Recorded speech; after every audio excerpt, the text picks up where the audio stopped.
महात्मा गांधी की पुण्यतिथि पर भारतीय जनता पार्टी को लेकर क्या कहा बिहार के मुख्यमंत्री नीतीश कुमार ने। नमस्कार, प्रेस जागरण में आपका स्वागत है। मैं हूं स्वाति। बिहार के मुख्यमंत्री नीतीश कुमार ने साफ शब्दों में कहा कि मर जाएंगे मगर बीजेपी के साथ अब नहीं जाएंगे। ये पहले वाली बीजेपी नहीं रही। बीजेपी के पुराने नेताओं से भी पूछने पर वो यही जवाब देंगे। मैं अटल बिहारी वाजपेयी और लाल कृष्ण आडवाणी की बीजेपी से जुड़ा था। हम लोग अटल बिहारी वाजपेयी और लाल कृष्ण आडवाणी को मानने वाले लोग हैं। हम उनके साथ थे। उनके बाद हमने बीजेपी को छोड़ दिया था। बाद में ये लोग पीछे पड़कर हमें 2017 में आग्रह करके फिर से अपने साथ मिलाया। हालांकि मुझे फिर लगा कि मैंने ये फैसला गलत कर लिया है। नीतीश कुमार ने कहा कि 2020 में बीजेपी ने हमारे साथ बहुत गलत किया। उसके बाद हम मुख्यमंत्री नहीं बनना चाहते थे। 2020 में मेरे साथ जबरदस्ती कर इन्होंने मुझे मुख्यमंत्री बनाया। जेडीयू के जो हमारे प्रत्याशी हारे, उन्होंने हमें बताया कि किस तरह से भाजपा ने हमें हरवाया है। भाजपा ने जो सीटें 2020 में जीती वो हमारे पार्टी के कार्यकर्ताओं के समर्थन के कारण हुआ। आने वाले चुनाव में बीजेपी को पता चलेगा कि क्या कुछ बिहार के लोगों का मन है। मुख्यमंत्री ने कहा कि 2020 के चुनाव से पहले जो भी बिहार में चुनाव हुआ उसके बारे में बीजेपी याद कर ले। बीजेपी ने साजिश के तहत हमें कमजोर करने का काम किया था। 2005 के बाद हमने समाज के हर वर्ग के लिए काम किया। मुस्लिम समाज के लोग हमारे साथ हो गए। उन्होंने बीजेपी को भी हमारे साथ रहने के कारण वोट दिया। हमारे कारण वो जीत जाते थे और आजकल वो बोल रहे हैं।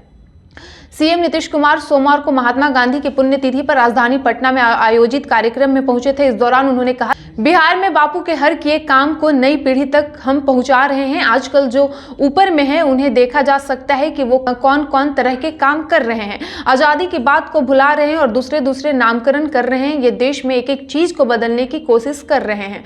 मुख्यमंत्री ने कहा कि देश के एक एक चीज को ये लोग बदलने की कोशिश कर रहे हैं। देश की पुरानी चीजों का नया नामकरण करने के चक्कर में है। क्या मतलब है? इन लोगों का आजादी की लड़ाई में इनका जन्म तक नहीं हुआ था। आजादी में जिन लोगों का योगदान है उन्हें भुलाकर कोई बात नहीं होगी। जो पहले था वो एक एक चीज रहेगा, उसे बदल पाना असंभव है। बापू को जो याद नहीं करेंगे वो कुछ नहीं कर पाएंगे। मुख्यमंत्री ने इस दौरान बिहार के लोगों से अपील करते हुए कहा कि हिंदू मुस्लिम का कभी झंझट नहीं होना चाहिए, मगर कुछ लोग इस कार्य में लगे हुए हैं। हिंदू मुस्लिम भाईचारा के पक्षधर थे गांधी जी, इसलिए उनकी हत्या हुई।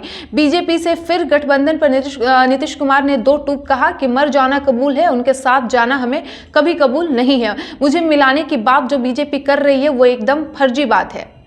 नीतीश कुमार ने इस मौके पर अटल आडवाणी की बीजेपी का जिक्र किया। यही नहीं, बीजेपी से संबंध तोड़ने को लेकर कहा कि उन्होंने साजिश के तहत हमें कमजोर करने का काम किया था। 2005 के बाद हमने समाज के हर वर्ग के लिए काम किया। नीतीश ने कहा कि मेरे साथ सरकार में रहते हुए लालू यादव और तेजस्वी को बीजेपी ने फंसाने का काम किया।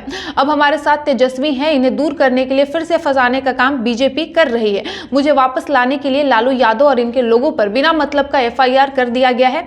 मैंने फिर से बीजेपी का साथ छोड़ा है। फिर से तेजस्वी पर कार्रवाई करने की कोशिश हो रही है। मुख्यमंत्री ने कहा कि हम किसी चीज की मांग नहीं रख रहे हैं। हम सिर्फ विपक्षी एकता को मजबूत करने की सोच के साथ काम कर रहे हैं। मुझे व्यक्तिगत रूप से कुछ नहीं चाहिए। मेरा कोई स्वार्थ नहीं है। मुझे कुछ नहीं बनना है।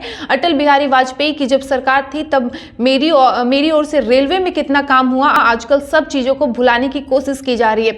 रेल का बजट खत्म कर दिया गया है। बीजेपी को मुख्यमंत्री नीतीश कुमार की लोकप्रियता पर संदेह है तो वो हमारी यात्रा में चलकर देख ले लोगों का कितना उत्साह रहता है।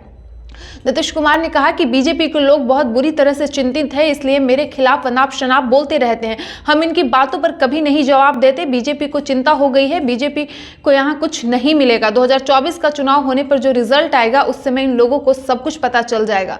देश में भी हम कोशिश कर रहे हैं और बिहार में तो इनके लिए कोई उम्मीद ही नहीं है। सुशील मोदी का बिना नाम लिए हुए नीतीश कुमार ने कहा कि जिनको कुछ नहीं बनाया वो आज मेरे खिलाफ बयान दे रहे हैं।